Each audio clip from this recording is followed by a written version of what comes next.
let's go back now. Let's go back nearly 4,000 years. One of the most difficult passages in the Bible is Genesis chapter 22. What happens in Genesis chapter 22? Abraham is told to take his son to Mount Moriah and to sacrifice him there. You know the story, right? He's about to sacrifice him. In fact, well, actually, on the way up, Isaac's a teenager. Abraham is bringing him up the hill to sacrifice. He tells his servants, stay here while the boy and I go up the hill, and we'll worship there. And on the way up the hill, Isaac says, Father, I see we have the wood for the sacrifice. Where's the lamb? And what does Abraham say to his son? Yeah, God will provide the sacrifice.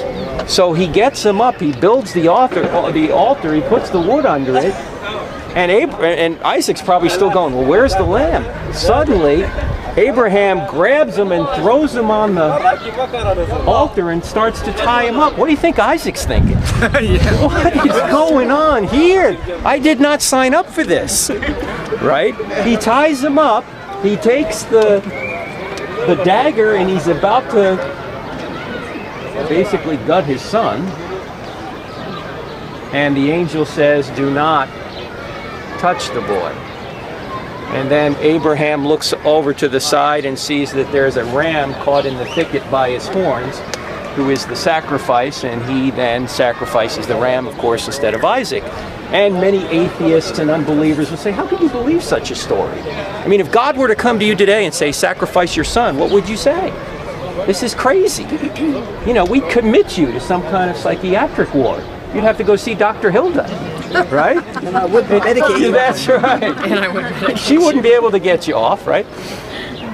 Well, if I ask you, such and such is typical of, say, an American, what does the word typical mean? What does that word mean? Common? It's a word that means something, this is a pattern, right? Americans seem to behave this way, whatever it is. As Raouf mentioned earlier, he said, what do you call somebody who speaks two languages? Bilingual. 3 languages, trilingual. 1 language, you call them an American, right? So that's typical of an American. We can just speak English, barely that now, right? So that's something called a type. It's typical. Well, this is Mount Moriah right here. If we fast forward 2,000 years, we come to this mountain, we come to this hill, and if this is Antonia Fortress, which it probably is, Pilate's the area that he tried Jesus on was right here. Yeah, the Praetorium. He tried Jesus right on the same hill, Mount Moriah. So Isaac is a type of Christ. His life is typical of Christ because in the Old Testament it says God will provide the sacrifice. In the New Testament, God is the sacrifice. You see, God is the sacrifice. He is the sacrifice because he comes, he adds humanity over his deity, and he is the one sacrificed on the same hill that Isaac was sacrificed on. And these types are throughout the scriptures. In fact, if you study this, you'll notice that many Old Testament characters have patterns in their lives which are typical of Christ. Joseph is one. He's betrayed, right? He's sold for 30 pieces of silver. Well, so is Jesus. Right? He helps his people when they come to him. Well, Jesus does the same thing. Moses is a type. Jonah is a type. There are patterns in their lives that fit the ultimate, what's called the anti-type, which is Jesus.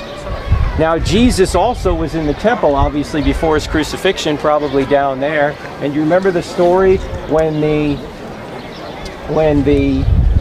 Pharisees try and trap him? They come and say, should we pay taxes to Caesar? Now, he's in a dilemma. Why? Because if he says no, all the zealots are going to revolt and not pay taxes, and then there's going to be this big problem. If he says yes, all the Jews would hate him because the Jews didn't want to pay taxes to the Romans. So he says, give me a coin. Do you have a coin? So they give him a coin, and he holds up the coin, and he says, whose image is on the coin? And they say what? Caesar's image is on the coin. And so then he says, Give unto Caesar. yeah, give to Caesar what is Caesar's, and give to God's what is God's. And of course they were flummoxed. They didn't know what to do then. If he were permitted to go on, I think he would have said, whose image is on you?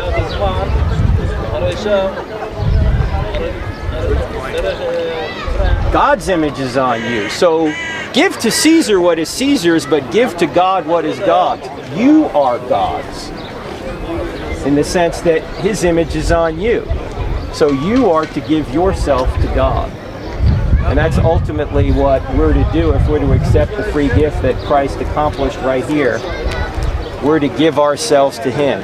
If we give ourselves to him, we will be with him forever. If we refuse to, that's our decision. We won't be. He won't force us into his presence against his will.